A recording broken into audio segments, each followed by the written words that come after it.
broadcast network, AFTERBUZZ TV. Over 20 million weekly downloads in over 150 countries, and your number one source for after-show entertainment.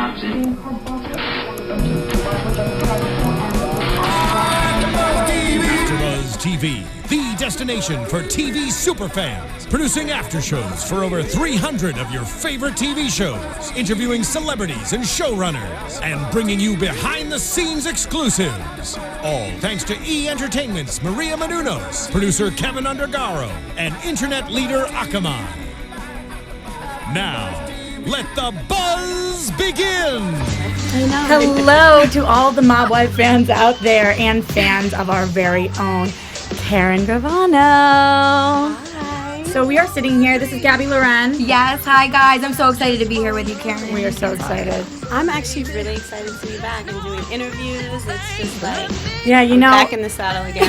it's amazing how many things you've done. You are a New York Times best-selling author. Yes. You have so many different trades that you're an esthetician. I mean, you can do everything. It's crazy. Yeah. When I was researching all about you, I didn't even know how many things you were talented in, because we see you on the show, Right. which you are so good on. And thank God we have you back, by the way. Yeah, really. It was miserable without you, to be Much honest. needed I was return. told, yes, that's I know. what I was told. We it was cover- a hard season. We cover the after show here, Gabby and I do, Mm-hmm. for Mob Wives.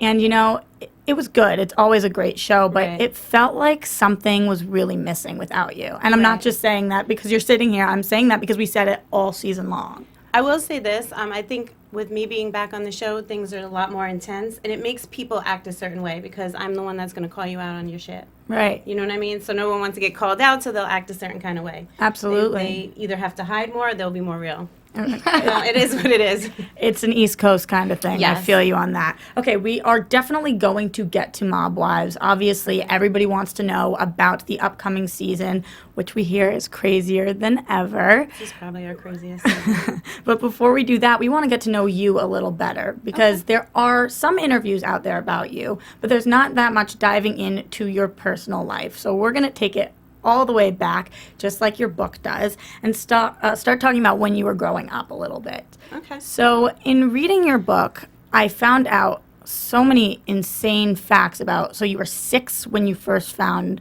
your dad's gun, Right. and then you were 12 when you first started figuring out what was going on. Right. I mean, talk to us a little bit about your childhood and what your thoughts were of your dad at that point. Were you ever afraid of him, or did you always just respect him? It was like I felt very protected by him. And growing up, I didn't think I was different, mainly because a lot of my friends' fathers were in that lifestyle. Like, I went to school and my father was different than the other kids' fathers at school, but I was around a lot of people that were like him. Right. So when I was 6, I found a gun under his bed, but I just thought, you know, he was in the military, he has dog tags, maybe this is just a souvenir. I didn't think anything of it. I did see signs, like, through the years of, like you're saying, when I was 12 and I found out that he was in the mob, or someone had referred to Paul Castellano being a big gangster.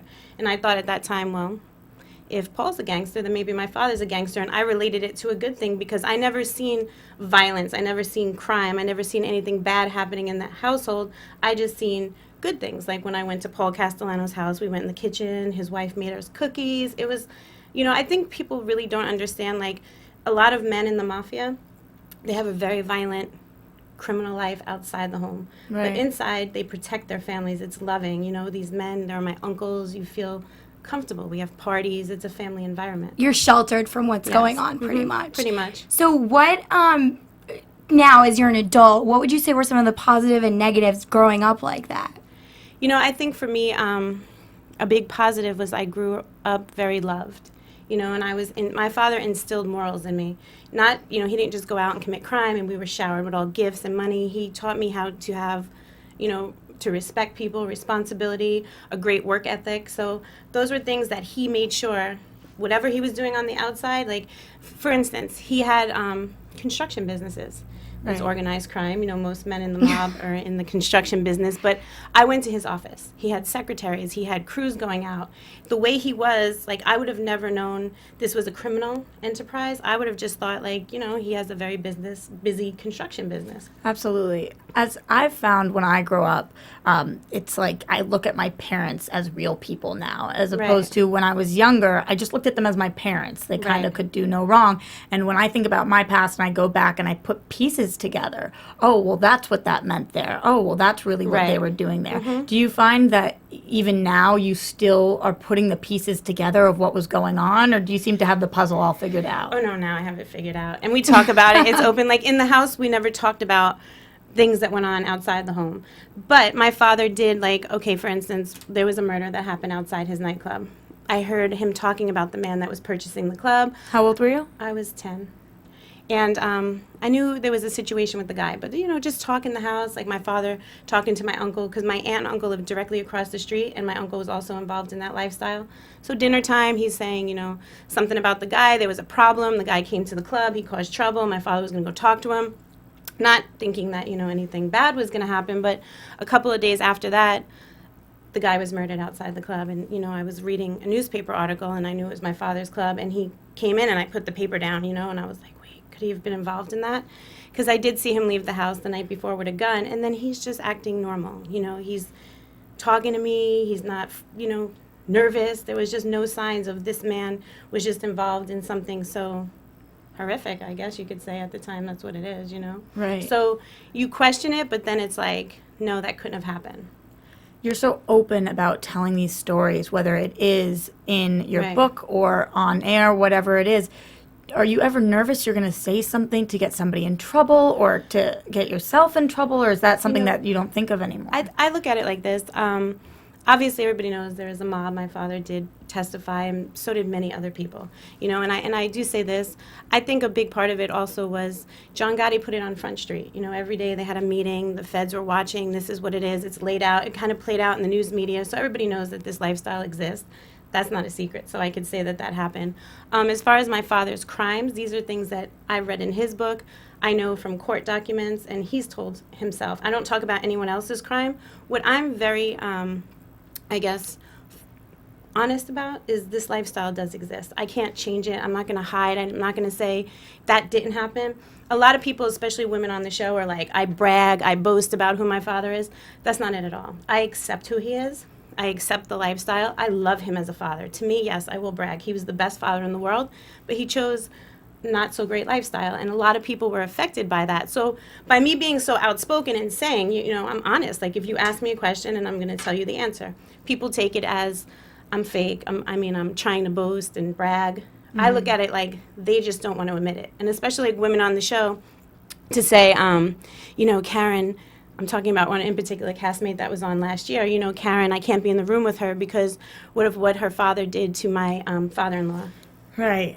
So which we'll definitely get to the but beef that's there. You're on a show called Mob Wives, and you're crying that you don't know that this lifestyle exists. So that's the difference between me and the other women, I guess, is just that I'm honest, I'm open, and I feel like this is what it is. How do we move past it? You know, I feel like when you talk about women in that world, Victoria Gotti, Castellanos, like these are people I grew up with. I feel like we all have a bond.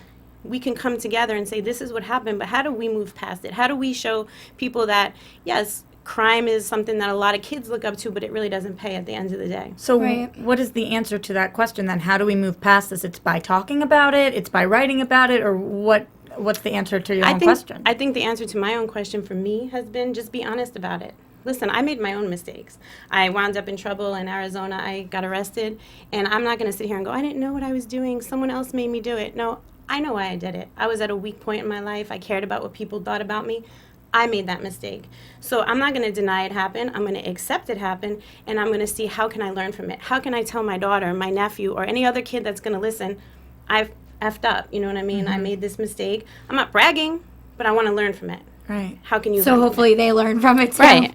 Yeah, and you know, it's just, I'm just honest, and I don't think people really understand how to take my honesty. They take it as I'm bragging or boasting or whatever. So it is what it is. It's so incredible because at AfterBuzz we cover a variety of shows, and some of them are reality and some of them are scripted. But of the scripted shows, I feel like you can't write anything as intriguing as what's actually going on in your life. Except for The Sopranos. It's like Great show, by the way. When I was in Arizona, I used to watch The Sopranos and like kind of get my taste of home. Yeah. Do you feel like you can relate to that show, or Absolutely. you really do? Yeah. That's insane to me. Like, And you know, some people like talk about it and they'll be like, "Oh, it's Tony Soprano." Like I really understood his character because it's the conflict. And I think they did an amazing job. I mean, it got weird there for a couple of seasons when he was seeing ducks and stuff. That was a little weird, but I understood what they were doing. It's like, here's this gangster, and it's his conscience. You know, he has to deal with what he does. So you come home, you're smiling, you're around kids, you know, it's your family, but then you can go out and do these crimes and come home and still be that same person. And I think that that's a lot of things that people don't understand. Like, these men have families, you know what I mean? Like, to me, to say, like, they're just animals, they're not, you know what I mean? They make poor decisions, they chose a lifestyle. And, like, my father always explained it. When I became a member of Cosa Nostra, and that's the mob, I gave up my government. That was my government. That was what I took an oath to. So when I was in Vietnam and they told me I had to go fight in a war, I would, if I had to kill, I had to kill. That was how he internalized it as far as being in the mob. right. Makes sense. You do relate this in your book, and I've heard you talking about how your father talked about it, you talk about it's like a war, and you guys are at war. This is your government. Right. Do you think that this is something that you would wish upon anybody else? Like, come join my fight, come join my war. Not at this point, no. It's not. It's a war you can't win. You know, ultimately, you can't fight the government and go out and commit crime and do all this other stuff. In the long run, you're going to pay. And where I say it's unfortunate for the families is because if a man chose this life, your family has to be affected by it. So I don't feel like I'm a victim of what my father did because I understand that what he did, he tried to better his family. But in the long run, I think anybody that got involved in that lifestyle, as well as other lifestyles that put your life in jeopardy or put you in the predicament where you're going to end up in prison, is not the best thing to do. You know, no money in the world can ever replace my father. Right. So now you've agreed to be on the show Mob Wives and air out everything, right? Right. You said in interviews that your dad doesn't want to watch the show. Why is that? You know, because I think he looks at it as, first of all, the mob isn't about fighting and killing each other. You know, in Mob Wives, that's what we seem to do. We're like cursing each other out. He hates the cursing. He hates the fighting, especially coming from women. But he knows my personality. I will fight till my death for something I believe in or someone I love. So for me, I'm like the controversial character. I come back, your father's a rat, your father's a killer, your father's this. Okay, we've established this. And I'm not denying it. So that's where I guess people say, oh, I'm boasting. No, I'm accepting it. I'm not like the rest of you guys where you want to hide or say you didn't know about it. Like I was born into this life. Mm-hmm. Most of the other women on, it's a show called Mob Wives. They were married into it. They were attracted to that world. So they had a choice, and it seems like you really never did have this choice. You weren't able to say, all right, yeah, I'm going to pick a dad who this is his lifestyle. You were born into it. Yes. Right. So did you ever feel like, you talk about how there was these times where he was in solitary confinement and you couldn't talk to him, and he would call once a month, and if you weren't home, then you missed it. Do you feel resentful at any point that your life was so affected by somebody else's decisions? Yes, when I was younger, I did. At this point, no, because you can't be, and this is something that for me growing up, and maybe this is my message, and this is what I did agree to do Mob Wives, is because you can't be resentful for other people's choices. Whatever his choice is his choice. I have to figure out and say, okay, that was my father's choice, this is what he did. How can I use that to benefit my life now? So here I am, I could speak on it, you know what I mean? I can talk to other kids and say, crime doesn't pay. Right. It's not worth it. But everybody's, I don't judge people, everybody has to make their own decision, and it is what it is. So you can learn from your father the way he taught you. It was kind of like a hush-hush situation. He wasn't as straightforward as you seem to be with your daughter. Right. Did you, obviously that was a conscious decision, how come you have been so open and honest with your daughter and with your nephew, telling them, this is your grandfather, he has murdered people, this is what's going on? Well, I thought honestly, I felt like they're going to see it anyway. It's on Google, and, there's a million shows out there, books and stuff. So I sat down with the kids and said, this is what it is. I take them to see their grandfather. You know, my daughter's father was in prison. My brother was in prison. This is what it is. This is what happens if you don't do right. We never, you know, we don't sit in the household and say, this didn't happen. I don't try to hide anything. Like, this is what it is. And, you know, even my father's very honest with the kids. And it's like, don't be like me. Be better than me. Learn from me. You know, my nephew is great in baseball. My father's like, every day, go to, you know, be a gangster in another way. I whacked people, you can whack balls. Sorry, I had to make a joke. I like that. But that's what it is. Do something different. Learn from my mistakes. You don't be like me. Be better than me. Do you ever think maybe they would find it attractive, though, because he is in all of the papers, all of the news? Do you think that maybe by showing all these stories, they could think, wow, that's something that I want, that's something I aspire for? Well, from my daughter and my nephew, no. They see the prisons. When I was growing up, yes. Me and my brother had fancy cars, jewelry, restaurants. We'd walk into some place and be like, can I get the tab? No, it's okay, we got it. You're Sammy's daughter. Right. You know, so yes, I was attracted to that. And after my father cooperated, that was my world. So I resented him at that point so much because I felt like he took my life away from me, which I didn't understand at the time. It was his life. So when people turned on me after he cooperated, I was so angry at him. I didn't understand. And that's when I became resentful because I didn't realize, like, that isn't my world, you know. And the way I was brought up was like, it's a facade. People respect you because they fear my father, or they want something from my father, or they want to be close to my father, you know. And I grew up with the fake. My daughter and my nephew live the real. Like, here's prison. Oh, be home at this time because your grandfather's going to call. Hurry up, we all got to pass the phone because you only get 15 minutes during Christmas time. So the reality is that's our life, and that's what they see now. So I don't think that, hopefully, they never want to be in that predicament. You lived through the LA standard pretty much. Yeah. You live like that here all the time. Yeah, absolutely. It's like at one point it's glamorous until it's not and so people glamorous. are fake all the time over here. But I did want to bring up one thing. I know that you said you kind of lost a lot of friends because of what happened with your dad and everything. So Big Ange actually mentioned in an interview that she lost a lot of friends by being on the show. When you joined Mob Wives, did that happen for you? Did you have a lot of haters? Oh, yes. Everyone was like, especially me. You know, I think for people in our world, the whole word mob, and even my father, it was like, why are you using that word? You weren't a gangster. You don't know about that lifestyle. But listen, it is what it is. In today's society, that's something that people are interested in. We're not telling people's crimes. We're not putting people's business. We're putting what we did and how we were affected and how we can move past it. But yes, people in our community look down on it. I think now until they realize, like, okay, they're not, you know, exposing people. After the fifth season, right? After the fifth season, they're like, but, you know, again, with me, it's like, I think people look at it like, I think people think like, okay, her father cooperated, she should go in a hole somewhere and never come out, and, you know, I should be running in fear for the rest of my life.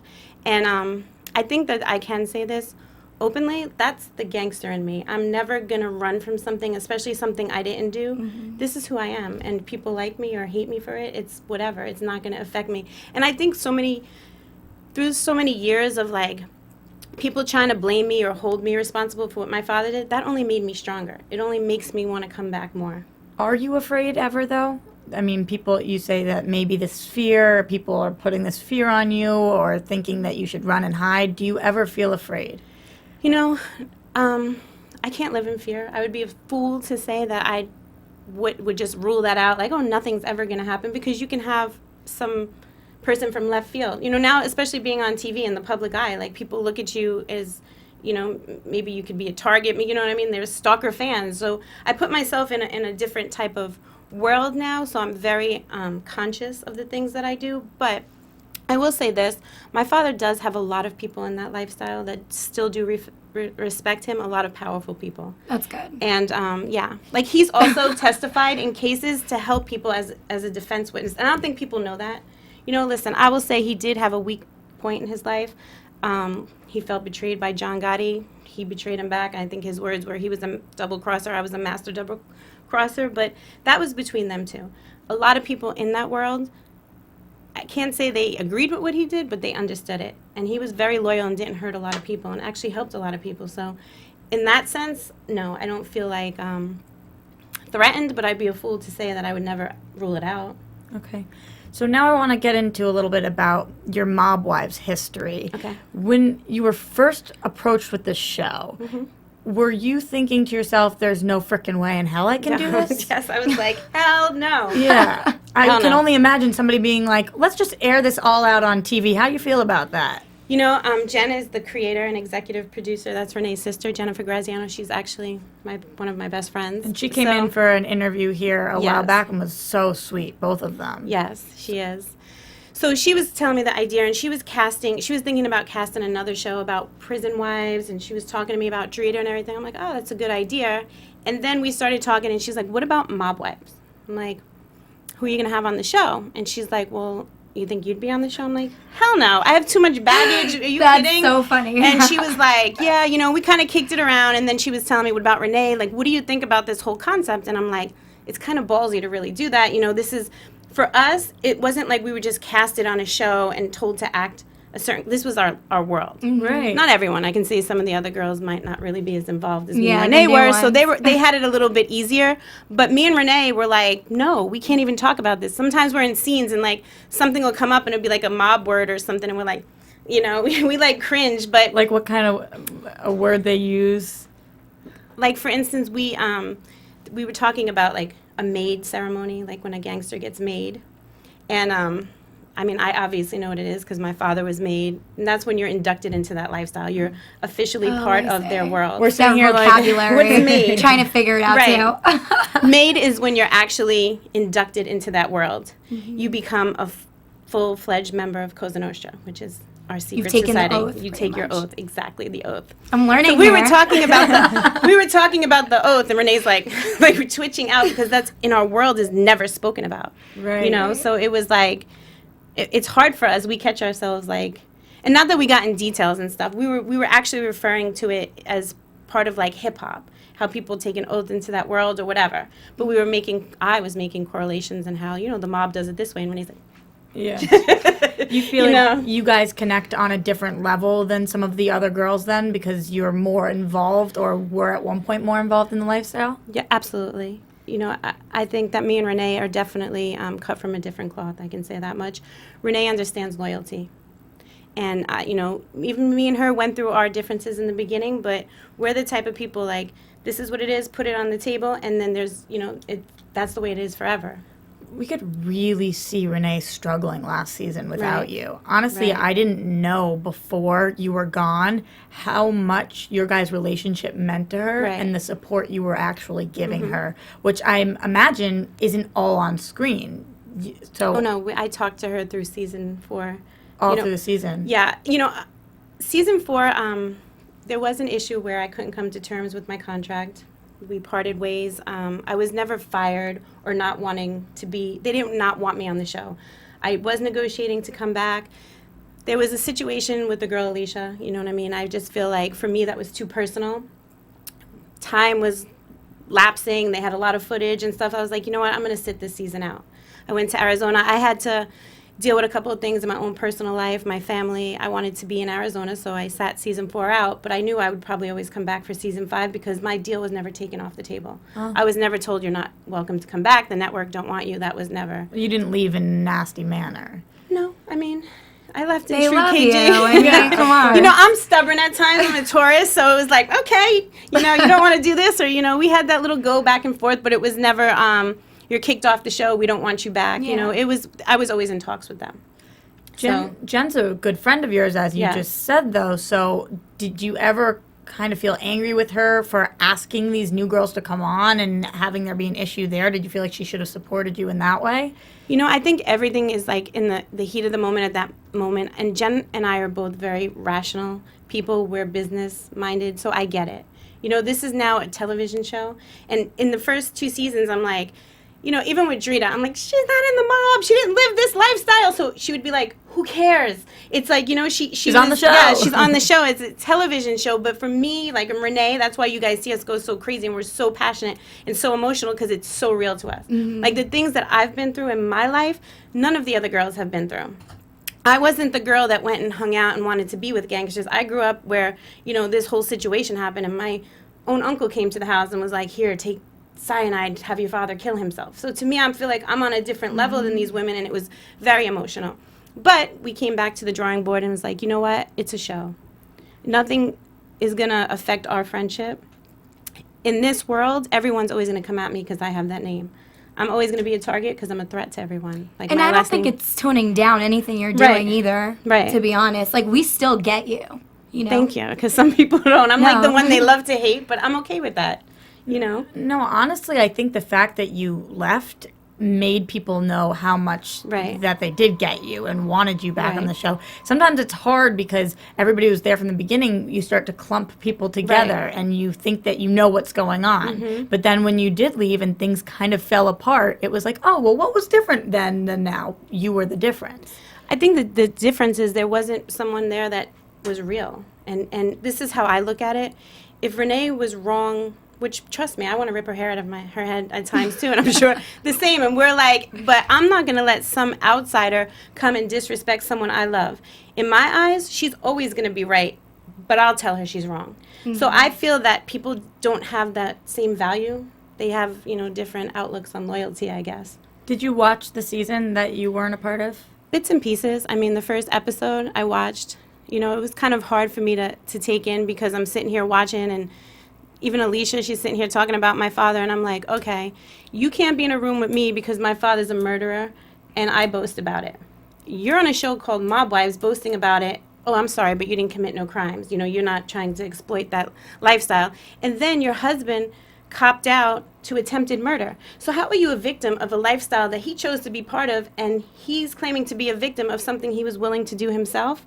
It's frustrating to watch, and that's really like, I don't want to punch her in the face. I like to just tell her about herself. That's why she don't want to be in a room with me. So did you guys have confrontation after that? Yes, we did. It went on the next season? It is. It did. It went, it got to, you know, I wasn't there and I felt like I didn't have a voice. So I called her out, and then her little sidekick, this other girl that's on this season, I don't even care, Officer Natalie. She got involved. I call her Officer Natalie because that's what she is. She's a cop caller. But she got involved, and at the end of the day, like, her main thing is to go and attack my family because everybody wants to do that. Like, be original. So you hate me because you don't even know me. My father's a rat. My father's this. My father's that. Poor Alicia because of what my father did to her father-in-law. No, her father-in-law was part of a lifestyle that he chose to be a part of, that when everyone sits down and we can get back into that oath again, they know that murder, and you're told that you can be murdered, and you're also told that you have to murder. You know what I mean? So you accept that. So you can't be a victim of something that you accept. And I'm sorry if that comes across bad or whatever. I have sympathy because families are hurt. But I feel instead of pointing the finger and being mad at me, let's come together and say, hey, that lifestyle affected a lot of people. I'm not mad at her. I feel like I can ride in her boat because we've all been through something. Listen, my father's in jail, and I don't have the typical father-daughter relationship that we can't go out to dinner and do all that other stuff. So I suffered loss. My uncle was murdered. You know what I mean? There were things that I went through in my life. So I'm not some animal that just wants to boast about it. I'm just too real. So if it wasn't for the show then, and she handled herself differently, do you feel like you could have been friends with Alicia or friends with Natalie? No, I can never be friends with Natalie. I don't like her. I don't like what she's about. She's a little kid. Alicia, you know, for me, I look at her and say, okay, I can't respect someone that plays a victim. You're not a victim, you know what I mean? Boo-hoo, your husband didn't tell you what it was. When you met your husband, he was wearing an ankle bracelet. So it's like when I know these things personally, because I don't think people really know this, Alicia's husband is my cousin. Her father-in-law was my cousin Rena's, and my Uncle Eddie, who's married to my father's sister. We're all related. My Rena Garafola is Edward Garafola's you know, cousins. So there was some stuff through family that I know of. So I can't, like, it was hard for me to watch. Like, most people aren't aware of these things, because I know I wasn't. I don't know about you, but I had no idea they were related, and I didn't know that she knew that he had, you know, the ankle bracelet on as they were dating, and I could totally see where instead of a gold digger situation, it's like a mob digger. Exactly. You know what I call them mob groupies because a lot of women come and they want to be part. Listen, it's fascinating. These men, they carry themselves. They're powerful. There's money. It's like, you know, you look at it and you want to be part of that. But it's a bad boy complex. Exactly. And listen, I'm attracted to bad boys too, and I have to come to the reality of my daughter's father. I mean, he was gangster in a different type of lifestyle, but he went to jail. So when you're attracted to these kind of things, you have to understand that there's consequences that come with it. Don't cry when it happens and act like you didn't know about it. Well, do you think that part of the reason that Alicia went on the show was to kind of show the world she didn't know? It seemed to me like she was always trying to convince us. Yeah. I don't Doing know. I opposite didn't know. of exactly what you're saying, actually. And knowing that she was going through trial herself, knowing that she was maybe going to jail. She always knew she wasn't going to jail. Oh, really? She had a secret deal with the government. So that's another part of it. Like, people do all this stuff that has nothing to do with mob wives. Like, people do their little secret deals and all that that has to do with our real life. Is that speculation, or did she say something to you? No, she would never say that to me. That she will take that to her grave. But being in that world, and because of my father and the situation, when she went on that show, there was someone that was on trial for the murder of her father-in-law. So it was personal. So that's another reason why I chose to sit that out, because I'm not getting involved. And my father was testifying in a defense case. So I didn't want that to be the topic of mob wives. Not that I think they wanted it to be either, you know what I mean? But you never know what can happen when we're sitting on a show. And I wasn't willing to sit down and possibly jeopardize someone's freedom. Maybe she was. Maybe she wanted to jeopardize someone's freedom, and that maybe that was a way of getting back or whatever it was. But I wasn't willing to do that. Can you ever turn to Jen and say, listen, I'm not willing to talk about this, so, or whatever it is, that this can't be a topic of the show. I'll sign on, but we can't discuss this as a friend. You know, Jen is usually the one going, shh. Oh, really? No, yeah, Jen is like, you know, I think for her, she's in a it's a difficult position, because even with Renee and the things that she went through as a sister, you don't want to watch your sister going through addiction and struggling like that. But as an executive producer of a television show, and this is what it is, you know, it was a struggle for her, but she knows Renee. And Renee is the type of person, we don't like to watch it, but at the end of the day, Renee feels like if I could help someone, then that's what it is. So Jen made choices, but it's not easy. So even with me, it's like she sees everyone coming at me and, you know, you're this, you're that, you're this, and she knows how I am. Like, I've had people tell me, I don't care what people say. You came back to New York. You stood up to your past. Like, you don't have to get here and say I break bones and beat people up. Like, that's not my persona. I don't want to be Rocky Balboa at 42 years old, although I might have a couple of good punches in season 5 of Mob Wives. I might have got a couple of swings in. Spoiler alert. Yeah, spoiler alert. But I don't want to be that. You know what I mean? But I am the person that will go hard and fight for what I believe in. So, you know, it's hard for Jennifer to see that. So, but usually when it gets in the heat of it, and she's like, are you okay? I'm like, I'm okay. Let's go. Let's do this. But Renee's involved in the lifestyle as well as you, so I assume Jen would be. Did she ever think about putting herself on the show or involving herself, or that was never on the table? Well, yeah, I think it was like season 2 Mob Wives reunion. I'm like, Jennifer, come. And she sat down at our reunion because, you know, she was involved. Listen, we were all friends before that. So there's a lot of things that it's like, you're saying this, and then, you know, I need a third party where Renee really wasn't around to validate what was said. But no, Jennifer's a behind-the-scenes person. Okay. So With this group of girls that you work with on Mob Wives, do you think being on the show strengthened your relationships or made it worse? And I'm not talking about the ones that you weren't friends with in the beginning, but the ones like Renee and Jennifer, like all those, and Drita, if you were friends with her, you know, like, is it strong or? I think for speaking on Drita, I think that I can say this. We have a working relationship. Mm-hmm. I considered her a friend, and I don't care about the whole ex-boyfriend. You broke the girl code. We're not going back to season 1. It is what it is. I value friendship differently. Me personally, I would have never did it. She's saying I was out of town and we didn't talk, and she did it. Okay, that's her values of it. My values are I would never do it. But I can't keep fighting that. I can't make someone be the way I am. So I accept her for the way she is. Now, watching a couple things on TV, like even season 4, me personally, you know, I would have never let people come and abuse Renee like that. Whether I hated Renee or whatever it is, you know Renee for however many years. You personally don't like her, that's fine. Mm-hmm. But you're still on a show, you're still in a situation. Now you have these girls, and it's like nobody wants to take sides. Nobody has a backbone. You know what I mean? And I think that's, we'll see a backbone in season 5. Like, everyone's forced to have to take sides. Even if you feel as if your friend is in the wrong, you still will have their back because it's your friend? Hell yeah. Hell yeah. I mean, listen, I'm never going to go against my friend. I'm going to tell her. And listen, I'm the first person to tell Renee. Even when she was going through that and she had her relapse in Vegas, I was calling her like, Renee, come on, don't let these girls get to you. You're wrong for allowing this to happen to you. You got to get better. So I'm telling her this, but it's not like I'm going to sit down with other people and have them attack her weaknesses. Right. That's the difference. Did you wish you were there in that moment, especially watching it back? Were you thinking that there was something you could have done I probably would have got arrested in Vegas. That's probably would have. So we're glad you weren't there. I definitely want to say that I wish that, I wish I was there because I felt like nobody was really standing up for the whole situation. And she deserved to be stood up for. Absolutely. You know, I think Renee is definitely one of those people, like, she's so passionate about things, and sometimes she says things that are crazy, but she has the best heart. Renee will give you the shirt off her back.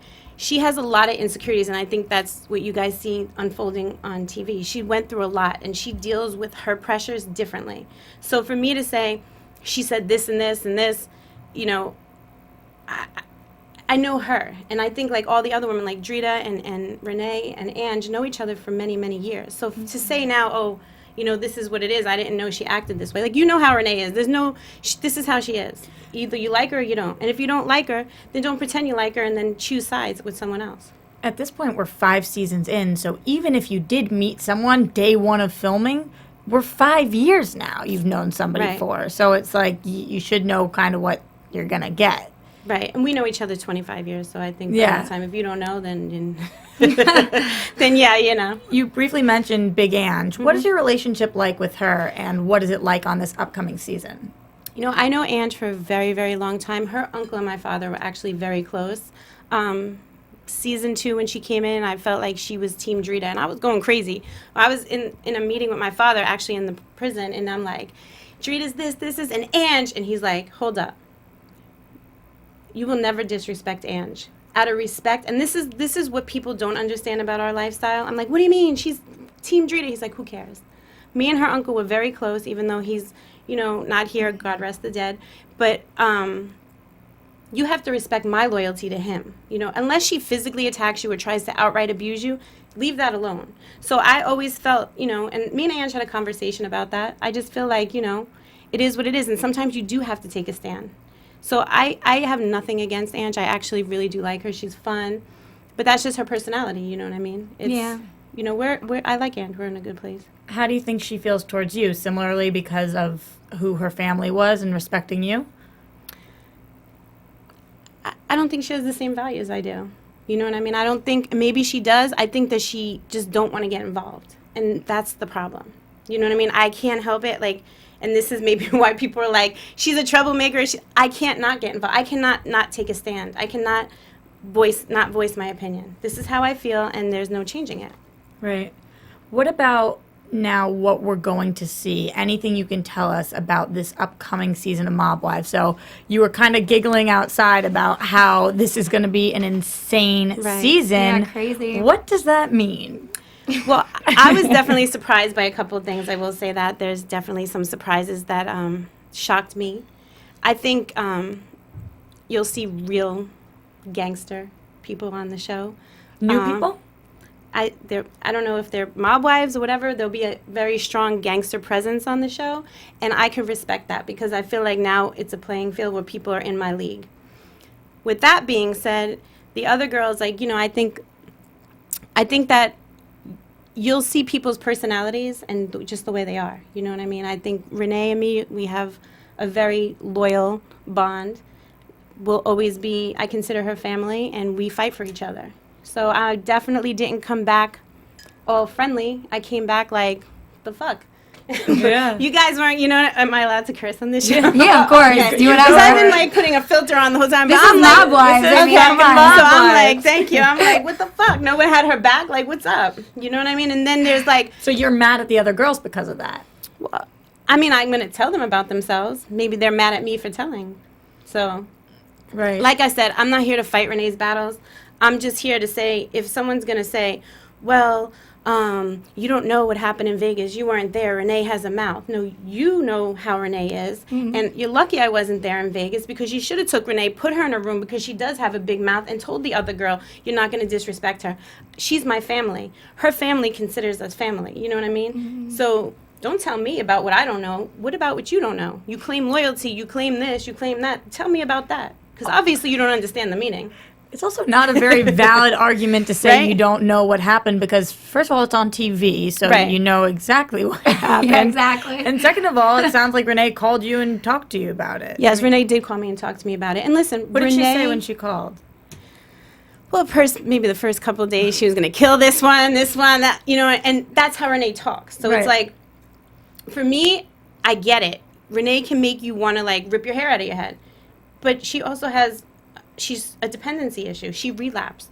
You're all feeling bad for her when she's on drugs, but you see her relapsing, so what do? You don't protect her? I can't not tell someone about themselves when it comes to that. You can't tell me, well, you don't know what her mouth was.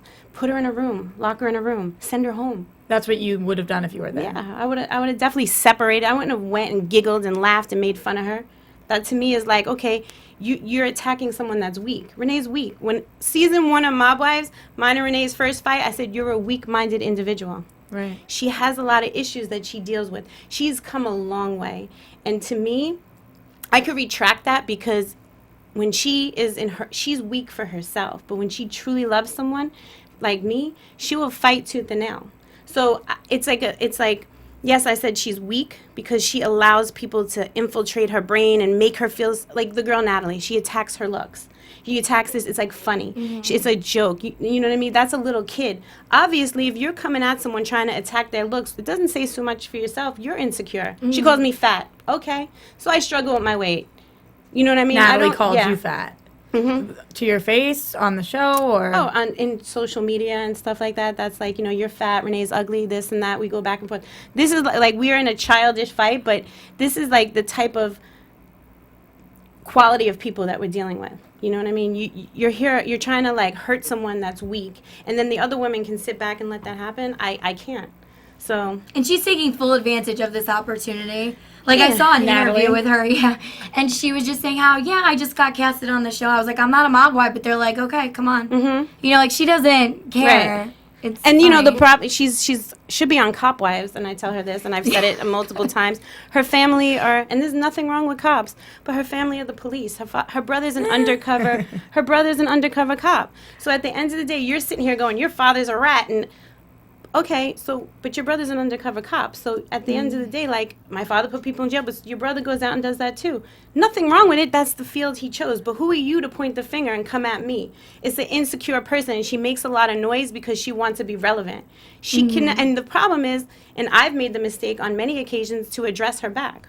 Have you guys ever had an at least decent conversation? No, not with her, no. Like a what did you eat for lunch today kind of conversation? No, there's no decent conversations. When you're in the room with her, you just feel like... violent.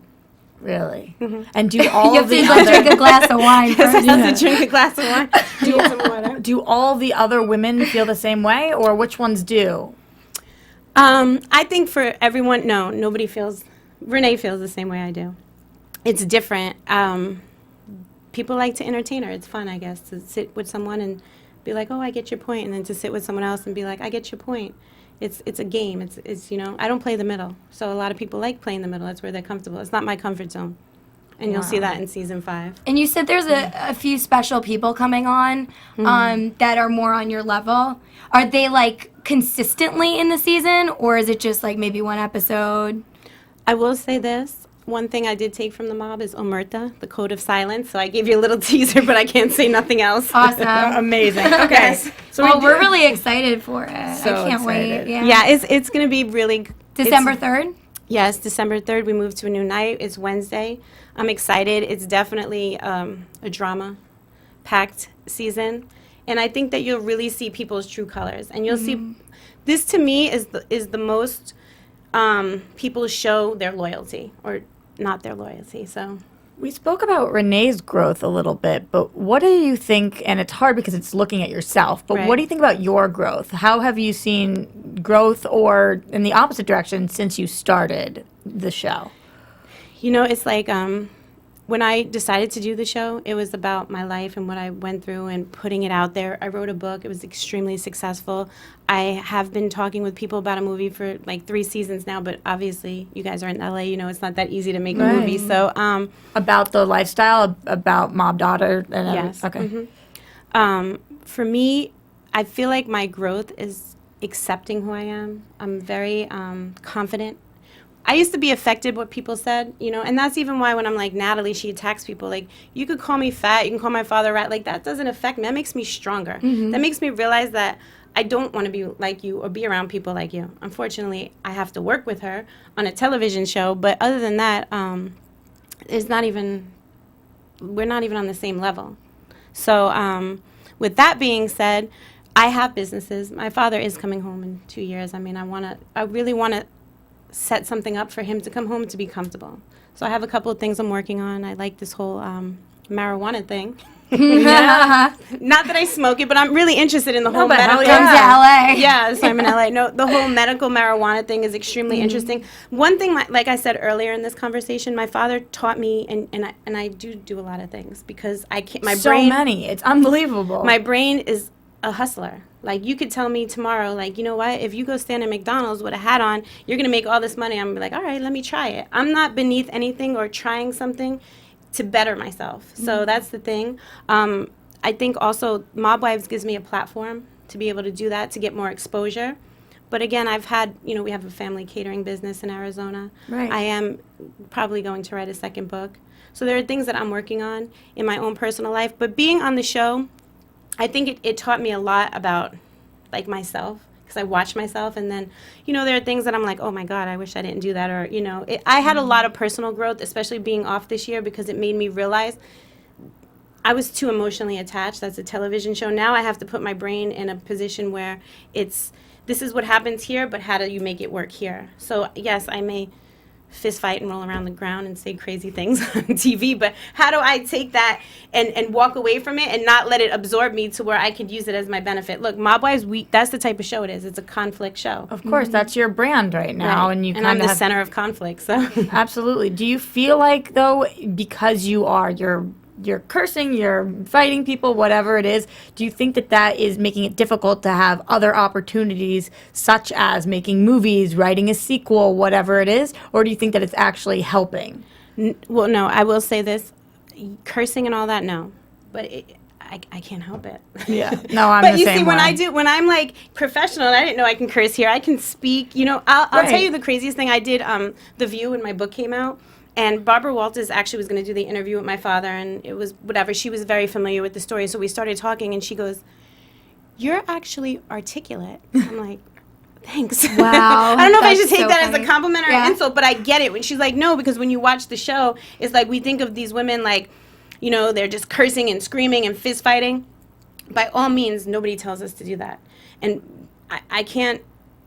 I go back in my head and go, why did I do that? But that's just me as a person. If you're going to attack, I'm going to attack back. I wish that I could put a leash on myself and be like, don't go there. I can't. That's But the just show wouldn't be as good. Right. And you know? that's my wife. So, Whatever. yeah, I have to just get off the leash. I think that's life, though, about every single person. At the end of the day, you think, oh, why did I do that one thing? I mean, maybe your thing is a little Right. more extreme. Right. And it's also on TV, so you're more accountable for it. But Right. I think that's every person. So I completely understand that. I did want to ask you a couple of Twitter questions because we reached out to people. So Okay. this one is coming, nothing too hard, I swear. This one is coming from, and we answered a little bit, but maybe more in depth, from @Stephen R. Dew, saying, what made you come back, and are you staying long term? Fingers crossed. I'm the type of person that can't start something and not finish it. I started Mob Wives with Jennifer in her kitchen. We sat there, we talked about it, as well as Drita, Carla, Renee. It was like we came out to LA, we were pitching the show. It was very hard for me to watch two coattail riders jump in and attack everything we worked so hard for. Listen, me and Drita kicked the shit out of each other. Neither one of us liked it, but we weren't going to call the cops or do all this other stuff. We didn't go to blogs and make up lies on each other. We fought it out. It was from Mob Wives. Like, watching these girls calling blogs and making up stories and all that is, like, to another level. So I felt like it's time to just send this garbage home. Like, let's get back to the roots of what this is. Right. I do have to say, though, even if Drita wasn't as involved in the Mob Wives, we do love her on the show because I feel like she does live by a certain code and standard. And like you're saying, you guys fought, but it's not like she's going and calling the cops. Right. Which I think is... Like I said about Drita, again, me and Drita were very close. She may not say that, but we don't want to go there again. But no, we were very close. I really liked hanging out with her. We hung out all the time. We had a lot of the same values. With that being said, she is definitely a girl that, it is what it is. When me and her had our fights, we didn't get up. I never thought, like, oh, she's going to call the cops, or like she didn't attack my family. That's another thing. We were like families off limits. Like these girls, like Natalie, I mean, you could go on Twitter and you could see a lot every day, your family, you're a rat, you're a rat, you're a rat. Like, grow the fuck up. Like, you know what I mean? That's all you got to say, because you're trying to ride my coattails by saying that. And when I told her she's a coattail rider, that's just what you are. Attack something different. Well, tell me what I did. Looks and your looks, your, you know what I mean? And like their family. Say something about who you are. Right. Which maybe she can't or come up with something, anything. No. Because she doesn't know you. No, yeah. She doesn't have a real problem with it. That's the actual problem. Well, now she does. After season 5 of Mob Wives, I'm sure she does. Now she has plenty to say. Yes, she might have a lot of problems. Okay, I like this one. So we want to know, if you could be on a Real Housewives franchise, which would you be on and why? And just to make that more open-ended, even if you could be on any other reality TV show, where do you think you would end up? And I always say this, but I would love, well, you know what? I do watch the Kardashians, and I would think it would kind of be fun because we're so different. Like, I can picture me and Kim having a conversation. Like, I'd be like, fuck that. And she'd be like, she's so poised and all this. I would think it would just be interesting. But I love T.I. and Tiny. I love that show. I mean, like, me and my daughter watch it. We laugh. Just to watch them with their kids, like, I don't think they'd probably want to invite me over for dinner or anything like that and be like, but I do love that show. How is your daughter? Are we going to see her this season at all? Because we've seen her in the past. Yes. We are? Oh, good. And she's doing well. She's doing amazing. Amazing. Yes. Good to hear. Okay, so let's ask this one from @LadyBoss708. When are you going to be in Chicago for your next meet and greet? But more importantly, are you going to be anywhere for meet and greets? If people are looking to talk to you or whatever it is, where will you be when? You know, I haven't had the schedule set up right now. We're going to see when all the press starts and we start going on the press junket and all that, and then we'll start setting up appearances. So I don't have any answers for that right now. Okay. But I want to tell a story because it's a funny story. We like stories. Yeah, Jen and I had gone to Chicago, and I had an appearance, and it was when they were filming Chicago Mob Wives. And I found out that the mob is still very, present in Chicago. So they were not happy with Chicago Mob Wives. So here's my appearance, and the promoter comes in, and he's like, we're getting a call from so-and-so, like Johnny Two Fingers or something. That wasn't the name, but it was like one of those. And they want to shut your appearance down because the Chicago Mob Wives are going and all this other stuff. So we're like, all right, I'm in Chicago, mind you. We're having dinner, getting ready to go to the appearance. So I'm like, well, what does that mean? He's like, you can do the appearance, but we can't have the Chicago Mob Wives there. So I'm like, all right. So we pull up, and I guess the promoter kind of was like on the other side of being gangster. Like, I guess he had his own crew, which is not Italians or whatever. I didn't know this at the time. So we pull in, and it's me and Jennifer in the car, and it's like in this back alleyway or whatever, and we open the door, and these guys with like these sawed-off shotguns and stuff. So I look at Jennifer, I go, we're getting whacked. You know this, right? She's like, yeah. So did you honestly feel like that at the time? Honestly, I'm like, oh, God, this is how it's going out. I'm getting whacked in Chicago in an appearance.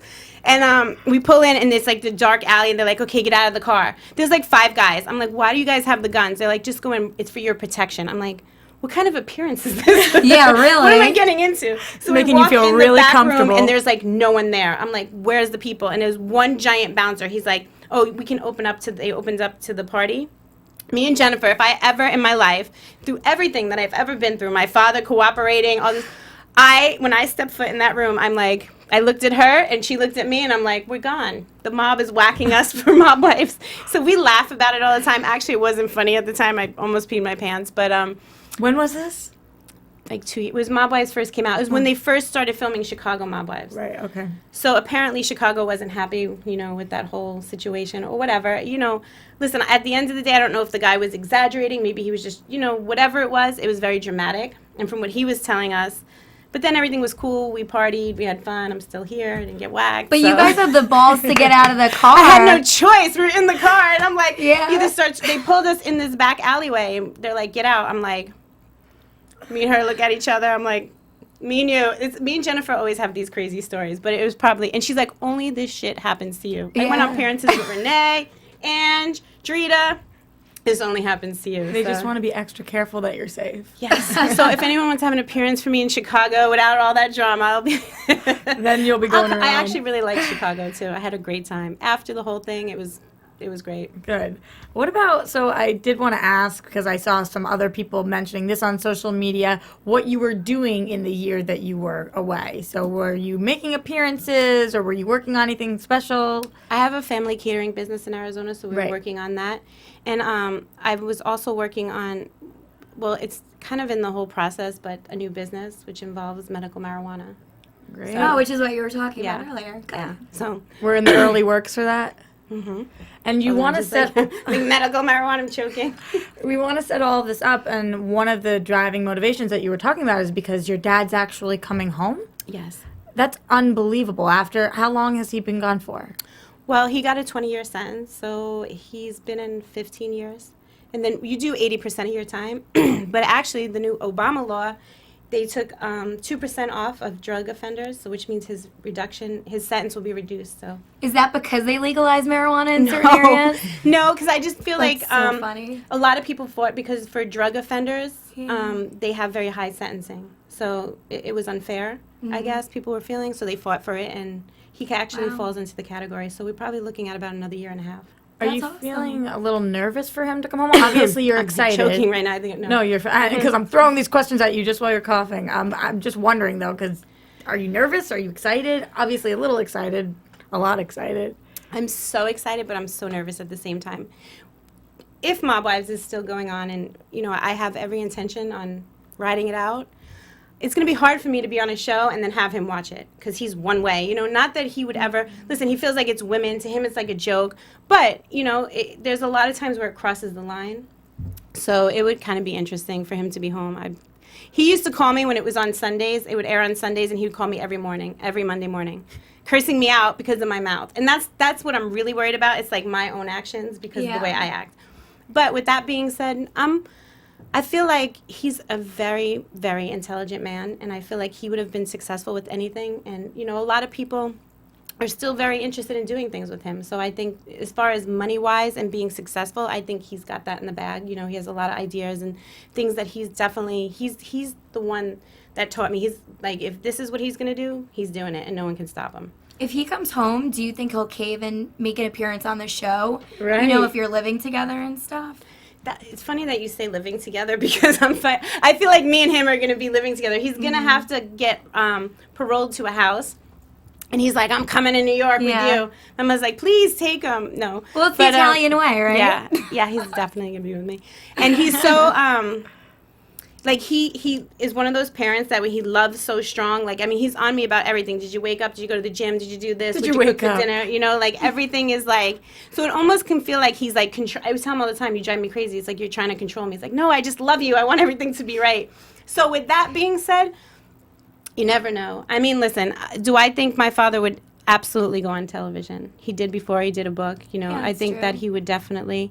I don't know if he'd probably come on Mob Wives. He wouldn't be like a cast member, but he might be there like you talking to my daughter like that. Right. Yeah. In a similar way that your daughter or your daughter's father have made appearances on the show because they're part of your life. Right. So if he's a part of your life and the cameras are rolling, I would assume that maybe he would be there. Maybe.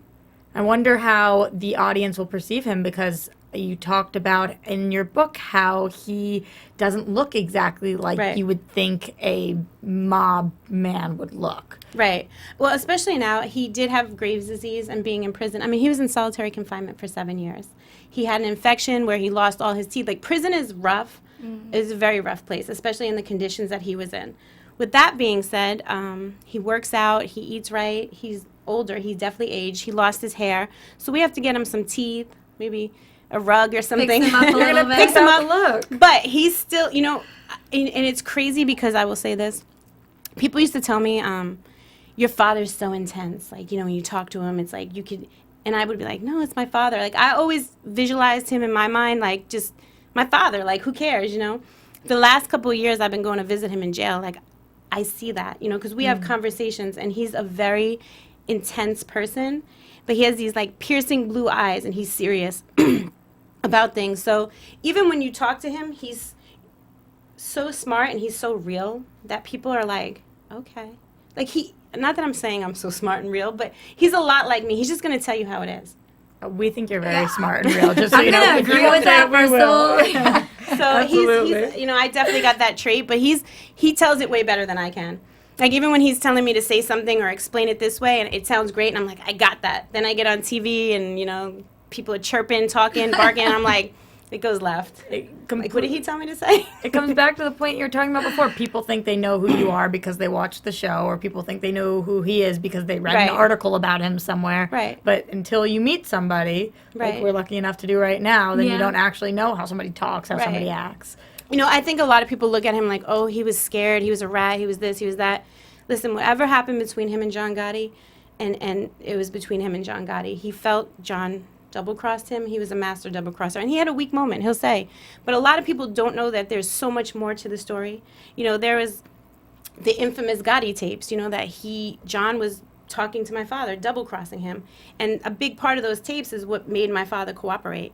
And it's like, when you don't know, like, even putting it on Front Street, you know, every day, going out, come on, Sammy, let's show the government. And my father's like, we're secret society. We're not supposed to show the government.